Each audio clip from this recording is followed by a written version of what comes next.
Life Issues on UCB One. Have you ever heard someone say, "I can't believe in God because I believe in science"? Well, maybe that's what you think. But what if you can't have one without the other?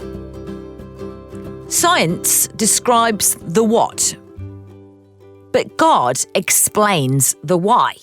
There is a brilliant quote by Austrian philosopher Ludwig Wittgenstein, who said, "The great delusion of modernity is that the laws of nature describe the universe.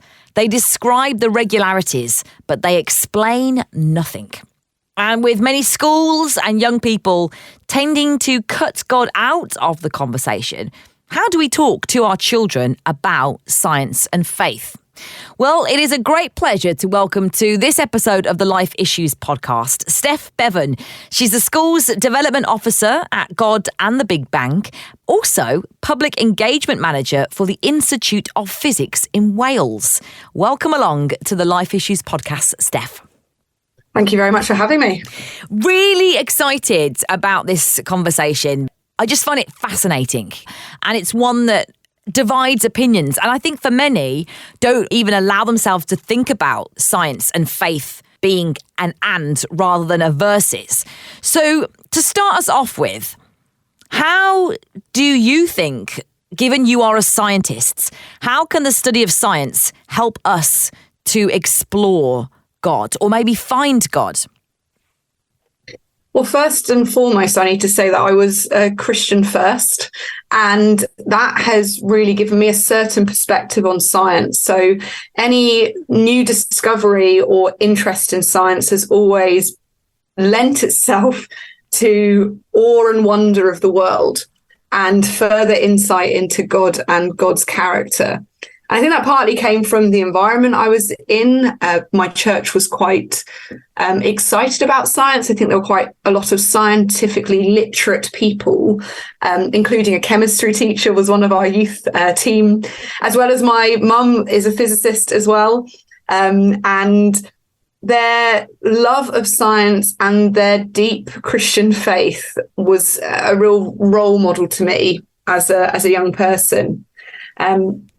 So the collaboration of the two has always been quite automatic for me. And then I've gone into the world of engaging with people from young children up to adults in this conversation of science and faith with already an understanding of the collaboration. And I've learned so much about some of the barriers that people have to this conversation and why they land on one side or the other. So what are some of those barriers that can block people seeing God and think that it's just science that explains the world? I would say there have been a number of scientists who are very vocal and have weaponized science to try and disarm religion. And they need to, in my opinion, need to be seen as some extremes, because I would say the vast majority of scientists are probably agnostic or maybe indifferent, but actually the sort of quite the radical weaponization, as I said, of science that disproves God has rung out across the world. And some of those barriers and some of the things that are weaponized are some popular topics like evolution and the Big Bang. Dinosaurs is a common conversation as well. And they are always the starting point of our conversations that people want to address. But what I've also found in my experience is actually it goes a lot deeper than that. That's very surface level questions about evolution, the Big Bang, how we got here, the presence of dinosaurs. All of those themes are quite shallow. And actually getting alongside people, there are often much more challenging conversations to be had around suffering. Because if you look at evolution, if you do take evolution to be true, which I do, although I think it is constantly changing as well, which is another misconception of science being factual, when actually it's constantly moving and looking for further evidence to either improve the model or change it. And scientists are very open to doing so. It's interesting to see that within evolution, there are things like suffering that come up, and survival of the fittest is a common phrase that people talk about with evolution. And actually, when you get down to that level of conversation with people, you really get to grips with why people might have a problem with evolution, because it really raises some tough questions philosophically, theologically as well. But we shouldn't shy away from those either. We should be having those conversations. Absolutely, particularly as Christians, which I know you and I both are. And I definitely want to touch on some of those barriers that you mentioned around the Big Bang and dinosaurs and evolution, and also around the survival of the fittest. And I think it's a really interesting conversation in terms of almost the juxtaposition with our understanding of life as a secular society as well. But I want you to help us understand how you're so sure that God exists as a scientist, how science actually does show to you that there is a designer. Yeah, I think it's been a real big journey, and my discovery of God, I think, in a lot of ways, have been quite scientific, because I see the world around me. That makes me think and ask questions. But what the step that people forget is, in science, there's then an experiment, there's a test that goes on, and that process repeats over and over. And since I was born, all through my life up till now, I've been constantly going through this process of looking for evidence of God. I like to think I'm quite a logical person that likes and needs evidence. And then I've had certain questions that I've wanted answered. But then the testing bit's the interesting one, because I get to pray and ask those questions directly to God. And the answers can come from all sorts of directions. It might come from just being inspired by the world, and that's quite unexplainable. It might be from seeing other people's lives around me changed by their belief in God. It might just be literally what's written in the Bible is a incredible thing and really speaks to me in that moment. I want to explore more about how the Bible helps you in your science journey. And I don't know if it's time to go into this one, but I'm going to boldly do it. You mentioned dinosaurs being often a barrier to people believing in God, because some people say, well, where are the dinosaurs in the Bible? But I've done some research into this, did a conversation on Talking Points, our news and current affairs programme on UCB One, and actually found out there is mention of dinosaurs in the Bible. So the Bible isn't just a book that often is seen as a religious text. I like to kind of sum it up as history, his story, but it actually does give us a lot of scientific evidence and understanding. Yeah, I think we need to be quite careful about how we interpret and understand the Bible. Because sometimes I think it's really helpful to use that reference, like you say, of there being some reference to these beasts that used to walk the earth. But equally, that then our understanding of dinosaurs could change over time as well as other things. So it could be that there's not too much mention of them because people at the time hadn't seen fossils, and they were written by people and what they were sort of exposed to at the time. But equally, they were inspired by God. And often the way I look at the beginning of the Bible in Genesis can be controversial too. And what my understanding is that they were inspired by God to tell us why we're here and what our purpose is.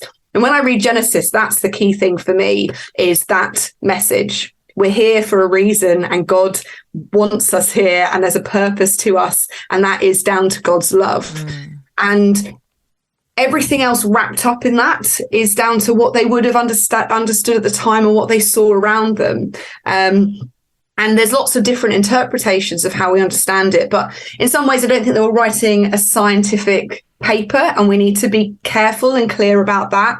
But one of my favorite passages in the Bible is Psalm 139, but not for the bit that people remember. There's a bit in Psalm 139 that says, from the depths of the earth you were created. And technically and scientifically, that's true by what we understand, because the elements in our body were formed in stars billions of years ago. Over the process of a star's lifetime, they explode in a supernova. Those elements go out across the universe, form new solar systems, new planets. And at some point, one of those planets was able to have life. And all those elements that were created in a star really long time ago are now in the depths of this planet. And over time, that then formed life. And so we really are created from the depths of the earth, as is described in Psalm 139. But I do use that loosely and lightly, because sometimes that can lead us down a rabbit hole that can be unhelpful. I want to touch upon something you mentioned around scientists. Extreme, using that word extreme can often weaponize science and the research against faith. But there'll be some people surprised to hear that a lot of scientists, particularly from, the last century, very well known, Galileo, Newton, were men of God, were believers in a creator God. Yes, absolutely. And you mentioned at the start of this some interesting quotes about our universe and description, not explanation. And actually, as Einstein famously said something very similar, in that how incredible is it that our universe is even explicable?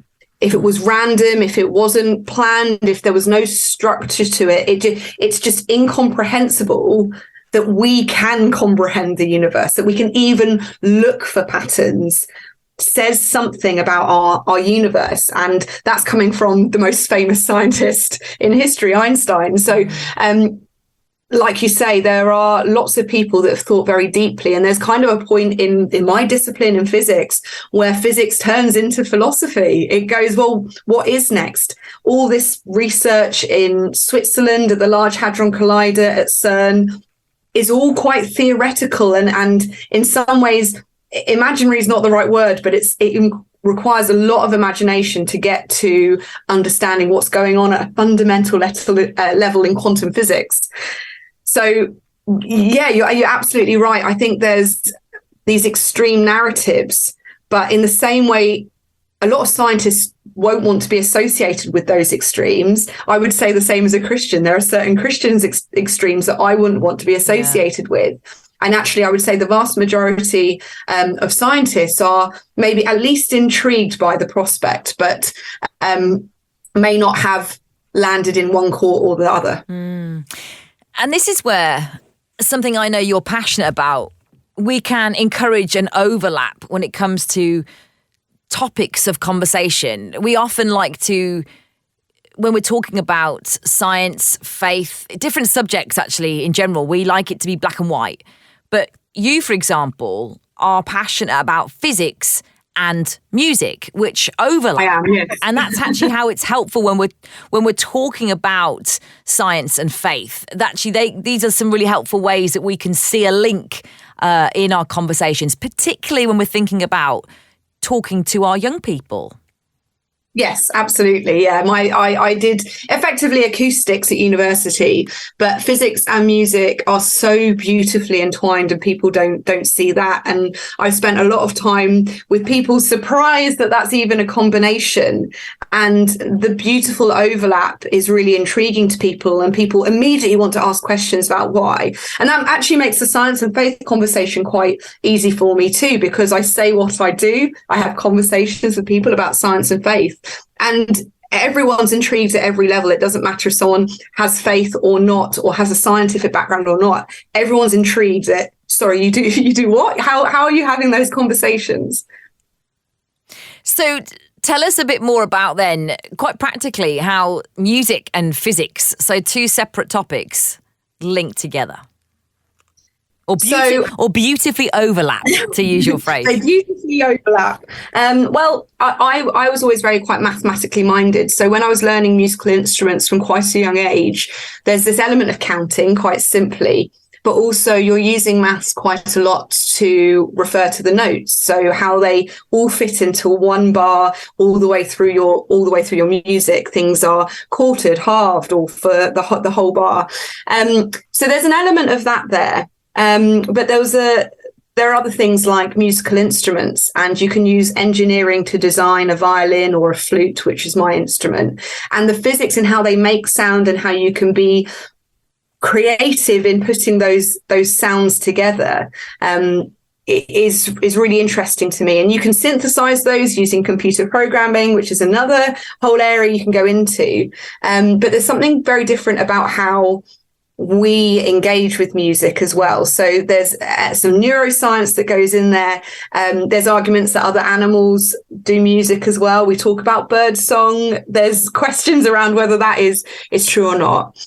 But there is something very special and something interesting about music that science can go towards explaining, but we haven't quite put our finger on why humanity seemed to unite around this excess ability to make music and be creative and share stories. That's quite special and unique. And everyone's musical, in my opinion, whether you play an instrument or just enjoy your musician or artist that you listen to. There's something deeply ingrained into humans that's interesting to me.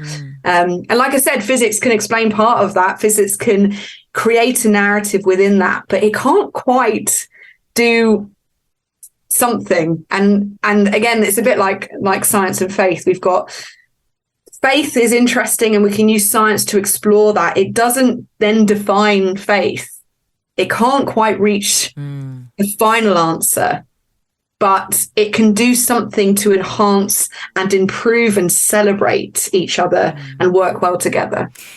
It's so interesting. I've never thought about it like that before. I know another area that science struggles to quantify, and something that resonates with every single one of us, and arguably we know we're designed for, is love.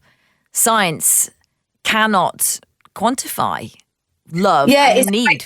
It's quite an interesting area, because I know it's something that we are trying to research. We want to get to the depths of it, and hormones play a part. Our brains play a part in that as well, and how we sort of, this is really not my area of expertise, but how it's all wired together and changes, and how our brains are really incredible to even try to understand. And there's levels where we can start to describe why you might be emotionally feeling one way or another. And sometimes that can even challenge what we understand of faith, and it will do, because it might challenge, well, I'm feeling God's presence right now, and is there something scientific that might debunk that or make it different? That's a scary prospect. But going back to what I was saying moments ago, there's still so much that science doesn't understand, and I don't think ever will be able to. So I think it's an incredible tool. On the most part, will be supportive of faith, but there are some challenges. And I don't think we should be scared of those. I think they should be at the forefront of some of our conversations. Because if we're not challenging our faith, if we're not exploring that, I think that leaves our faith on sort of uncertain grounds. And by ignoring things, that can make our faith and what we're grounded in weaker.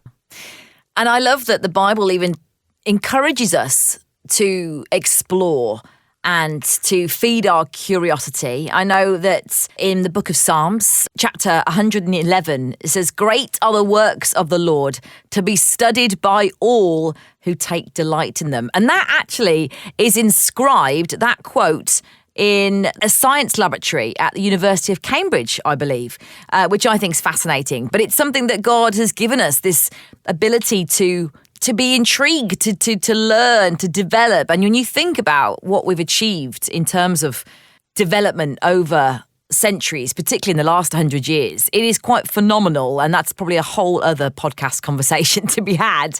But I do want to pick up on some things you've shared around sharing our faith. There'll be many people like I who struggle to share their faith, as we can think, well, I don't have the answers, either scientifically speaking or theologically speaking. But when it comes to talking about faith, and I know in particular you work as a schools development officer with young people for God and the Big Bang, Steph, help us understand the importance of not needing to have the answers, but actually in asking questions. What I found really useful here is, again, going back to the Bible, and Jesus's example is a constant surprise. He's God's son in human form that's just risen from the dead. And he's walking to Emmaus and says to these two people chatting, "What are you talking about?" And he knows they're talking about him and this person coming back to life and what that might mean. He doesn't turn up and go, "Hi, it's me, the one you're talking about, want my autograph and a selfie." Like, he doesn't say anything like that. He says, "What are you talking about? Have you not heard these things? What things?" And he is asking questions to draw out really what's at their heart. And that's what we do in our events, whether that's in schools, both primary and secondary school, or sometimes even church events. We spend more time now asking questions so that we're really meeting people where they're at. So why do you think science and faith don't interact well? That's really interesting. Can you tell me more? What about this? How do you feel about this idea?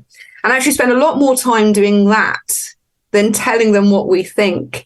And that's a real skill. That's something we've had to learn and train to do. But it's also a lot less scary than trying to nudge, nudge, can I have this conversation with you about my faith? That can be a lot more daunting. And many of my friends local to where I live, that I've been friends with for many, many years, are really intrigued by this approach, because I've heard more recently friends say, "I'm really interested in your faith." They've literally come to me and asked me because I've never been one to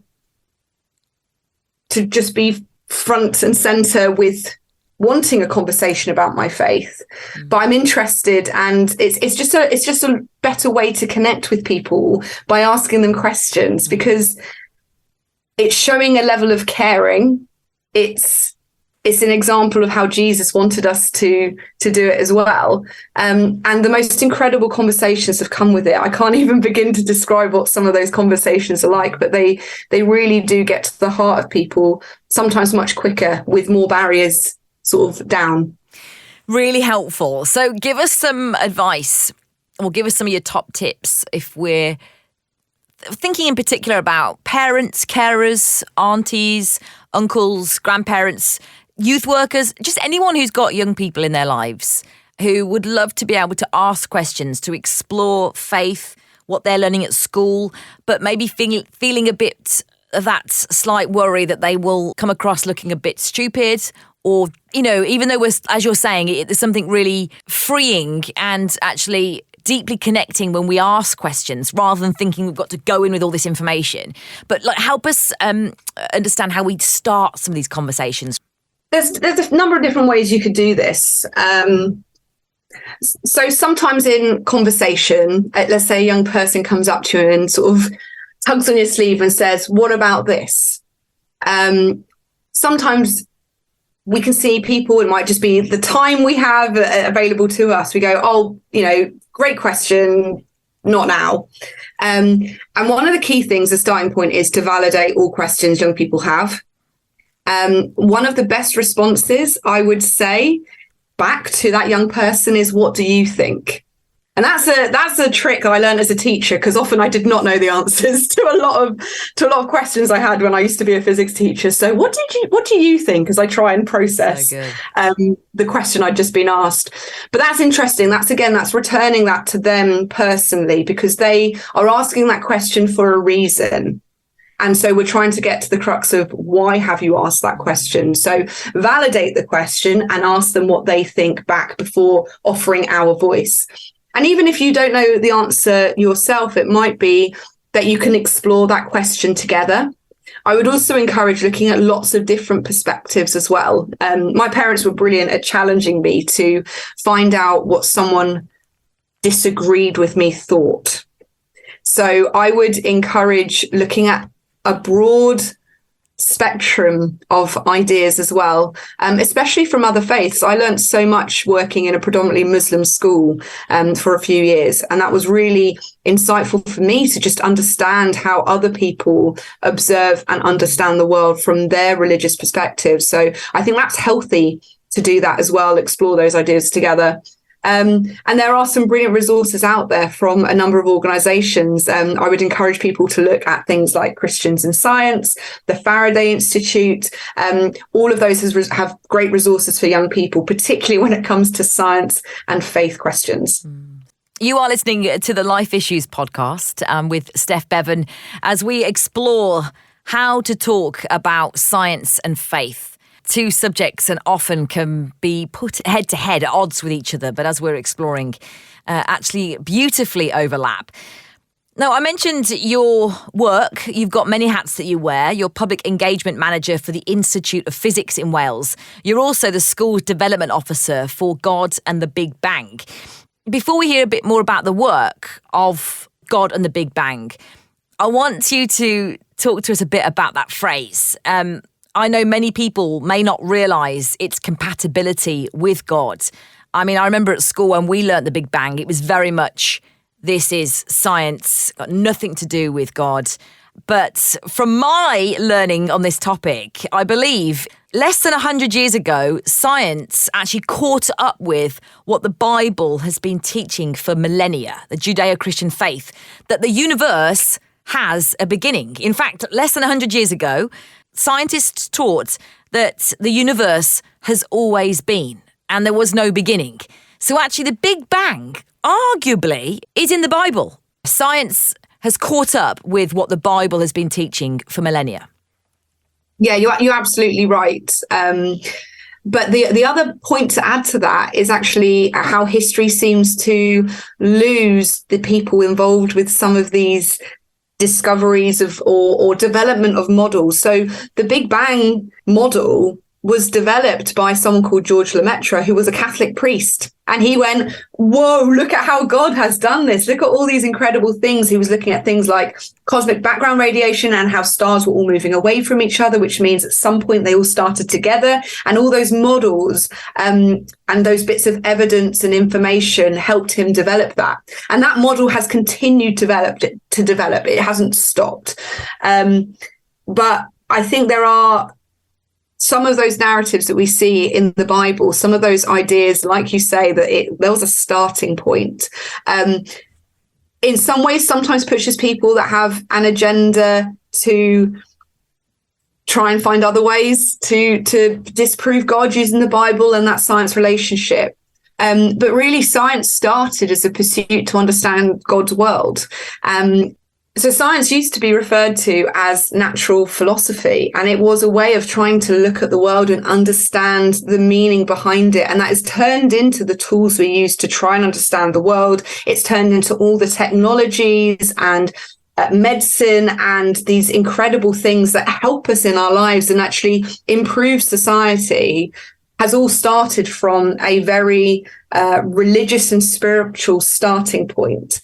And I am careful to say, to use the reference that you've given sometimes, that the Bible had taught this for a very long time, because arguably it taught that there were 6 days for a very long time. And some people now find that unhelpful and use it as different messaging and have changed that. But we have God's world in front of us and we have the Bible in front of us, and both are created by God. So the error in it is normally going to be me trying to work out how to put those two bits together. So then on that point, when people argue, well, because Genesis says that the world was created in 6 days and then God rested, and then what's taught now is that the universe is billions of years old. As a scientist Christian, how do you've already alluded to this with the fact that the Bible isn't a science textbook. That's a great question that might come up for a young person, for example. I know it was taught at my school. So when a young person asks, well, how can the world be created in 6 days, as the Bible says, when in fact science has a hypothesis that is widely recognised that it's 13.5 billion years old? Yeah, I always start by actually looking at the Bible, because often in school we're taught these are the 6 days in this order, and a Bible is never picked up. And if you actually pick it up, the first sentence is, in the beginning, God created. And that sentence is so powerful to me, because the fact that we have a beginning is scientifically interesting. Because before the Big Bang, is also still going on and is still going to be after our universe. It's really hard to get your head round that, but time actually started within the Big Bang and all the laws of physics kind of initiating. And so whatever was before the Big Bang is still now and is outside of time. And for me, that's quite a nice description of God in some loose scientific way, that God is outside of time and is beyond our understanding of this universe. And then also, when you look at science and you look at what the Big Bang is showing us of the expansion of our universe and the abundance of what's there, and energy condensing into particles and stars becoming factories of elements being created over billions and billions of years, the effort put into that process, the energy required from 13.9 billion years ago until now, and the uniqueness of who I am as a human being.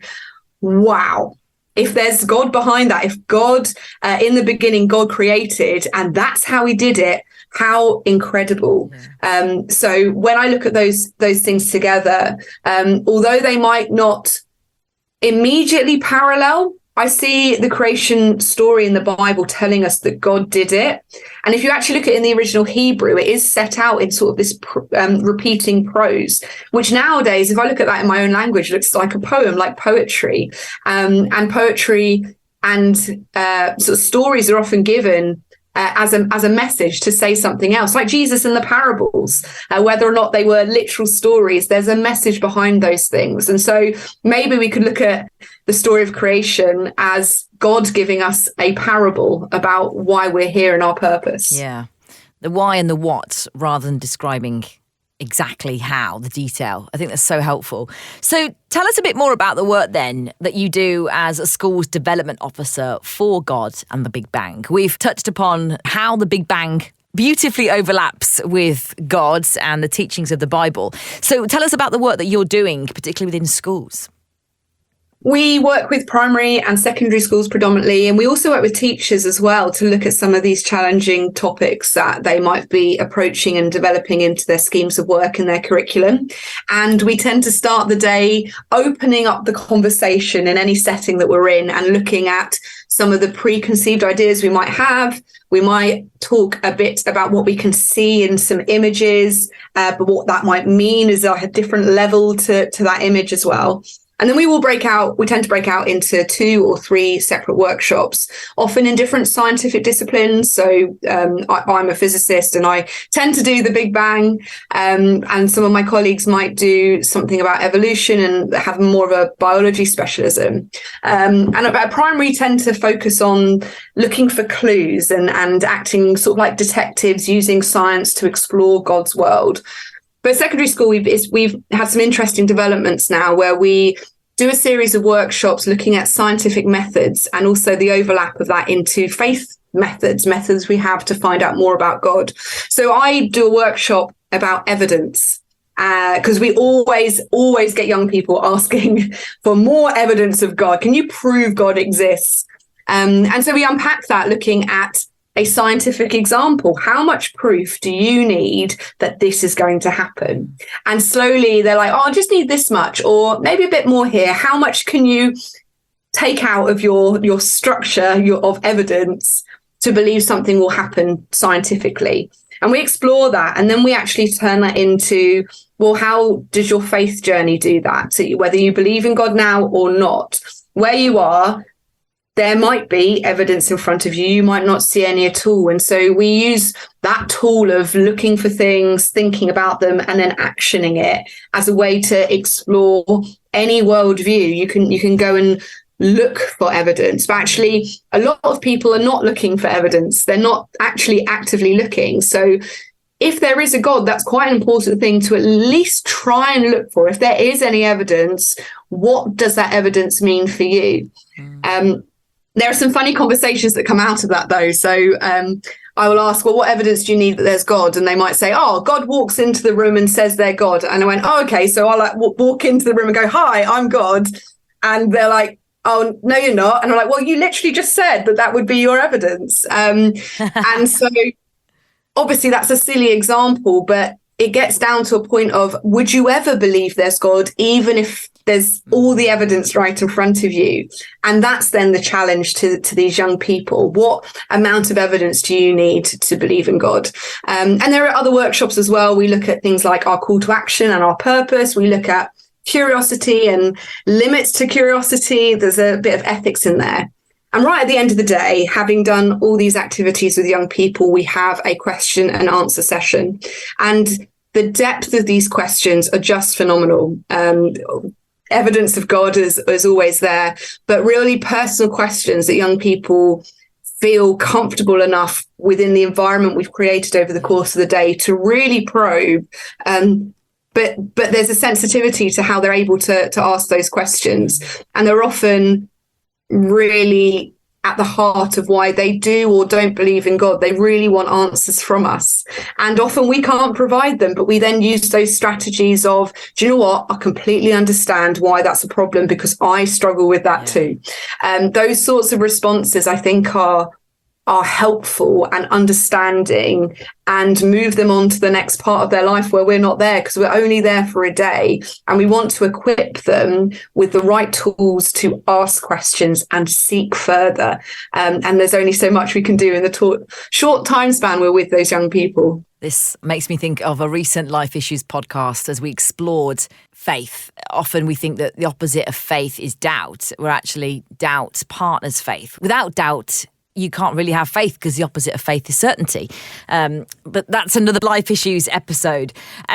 What you've touched upon there, something that I did want to draw out in this conversation around misinformation and fake news, which we know is a huge issue in today's society. You know, we've got information coming at us from all platforms. I mean, a phone shouldn't be called a phone, in my opinion. A lifestyle device is, or just a mini computer, because when we've got access to the internet through our smartphones, we've got access to limitless information that isn't always accurate. But you talked about there, when you're doing these sessions, encouraging young people to look for evidence, which they don't often do without that nudge or challenge to, I suppose. So what you've shared actually links in with identifying misinformation around science and faith, but actually truth in general in all aspects of life. So how are you dealing with the challenges that we're facing when it comes to fake news, disinformation, particularly around your work with science and faith? For me personally, I think it's very important that we listen regardless of people's viewpoints and what information they've had or have explored up to the point that they interact with you. Because there is so much division, people sit in their silos, and we can be such a good example of Christian people by listening to whatever people's viewpoints are, whether you agree with them or not. And there are plenty of conspiracy theories out there that we can laugh and mock at.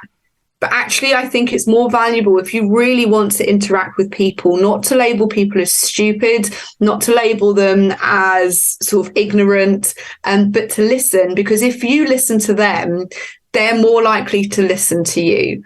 And I encourage people not to stay in their silos either. Again, science and faith is a great example of where that seems to happen. And then validating why they might think that, go, oh, that's quite interesting information. Where have you heard that? I've not heard that before. Or have you heard about this idea? And it's about drawing people out of their safety box, whether they're on your wavelength or not. I really love challenging Christians when I'm in schools about, so that they're not comfortable in their space, and that they really think deeper about what they believe. So misinformation and fake news has been so interesting to see that dynamic play out in young people, because they're fed so much truth and untruths, and trying to filter out those things is really, really challenging. And I think we as adults, as parents, as sort of community leaders, as those responsible in community, we need to be very careful about how we have conversations with young people. I think we need to show tolerance and love. We can stand firm in our ideas, but also show interest and intrigue in different ideas, because I think that's the best way to safety net young people from more radical views that could be unhelpful. And I think it helps us not to fear as well when we listen. One of my favourite quotes is that love is spelt Time. You know, really just having that time with someone, intentionally listening to their concerns, their thoughts, even if it's so radical from what you believe. We're all people seeking. Check out the work of God and the Big Bang. They've got a brilliant website, GATBB, godandthebigbang.co.uk. But Steph Bevan, Schools Development Officer and also Public Engagement Manager for the Institute of Physics in Wales. Thank you so much for joining us.